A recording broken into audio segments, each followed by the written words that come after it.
दर्यापूर तालुक्यातील पिंपळोद हे परशुराम महाराजांच्या नावाने प्रसिद्ध आहे. त्याच ठिकाणी आता नव्याने श्री रामचंद्र संस्थान पिंपळोद रजिस्टर नंबर 1015 च्या वतीने 28 फेब्रुवारीला सकाळी 9 वाजता गावातून गाव प्रदक्षिणा करण्यात आली. त्यानंतर भूषण उर्फ भैया पाटील भारसाकडे व सुदर्शना भारसाकडे यांच्या हस्ते विधिवत पूजा करून शुभारंभ झाला. तेव्हा तालुक्यातील रामचंद्र भक्तांनी या कार्यकर्ता यांनी सरळ हाताने मदत लोहा, सिमेंट, भट्टी, विटा, रेती या स्वरूपात करावी असे आवाहन संस्थेचे अध्यक्ष अशोक छगनलालजी राठी, विश्वस्त महेंद्र निळकंठ देशमुख, सुभाष गोडे, डॉक्टर ओमप्रकाश नतमलजी झव्वर, श्रीराम बाजीराव पडघामोड व समस्त ग्रामस्थ मंडळी पिंपळोद यांनी केले असून सर्व ग्रामस्थांच्या सहकार्याने मंदिर लवकरात लवकर उभारण्यात येणार असल्याचे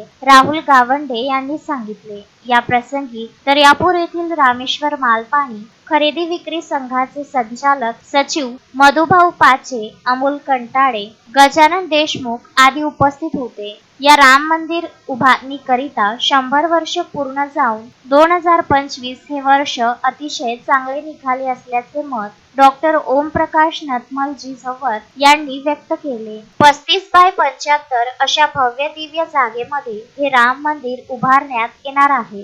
गजानन देशमुख, विदर्भ न्यूज, दर्यापूर.